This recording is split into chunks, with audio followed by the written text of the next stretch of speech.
লেবু গাছটা মাশাআল্লাহ অনেক সুন্দর হয়েছে। এত লেবু গাছে এত বড় হয়ে গেল, কি বিষয় বাবা? লেবু গাছটা আর এমনি এমনি বড় হয়েছে? এই লেবু গাছটা আমি টাকা দেখি নিয়ে আইছি, আইনে গোবরের মাটি দিছি, সার দিছি, স্প্রে দিছি। না, তোর সাথে কোনো কথা কওয়া যাবে না। তুই সেই দিন জায়গায় পোল্ট্রি মারিছিস, তোর পেটে কথা পচে না। আমি তোর সাথে কথা কব না বাবা, চুপ।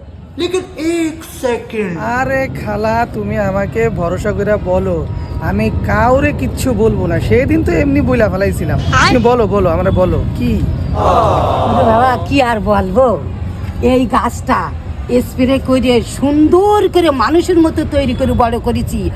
সকাল বিকেল পানি দিই। এই গাছের প্রতি আমি যে যত্ন নিই, গাছ কি আর এমনি এমনি বড় হয়েছে? এত সুন্দর লেবু হয়েছে এমনি এমনি।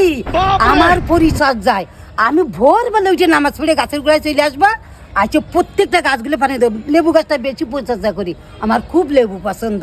এই কারণে লেবু তো সবাই খায়, কে তো আম্মা, খায় না? এই যে পানিটা রাখলাম, এর আগে একবার দিয়ে গেছি, এবার আরেকবার। ভাইয়া, লেবু গাছটা কেমন হইলো? অনেক সুন্দর। আমি নিজের হাতে লাগাইছি, ভালো হয়েছে না? অনেক লেবু আসছে কিন্তু। আরে খালা দেখি বললো এই গাছ উনি কিনছে, সকালে নামাজ পড়ে এসে পরিচর্যা করে, মাগরিবের নামাজ পড়ে এসে পরিচর্যা করে। উনি পরিচর্যা না করলে তো গাছই বড় হইতো না। উনি পরিচর্যা করে দেখেই তো এত লেবু ধরছে, তোমরা খাইতে পাও, নাহলে তো তোমরা খাইতেই পারতা না। খালা তো এতক্ষণ তাই বললো।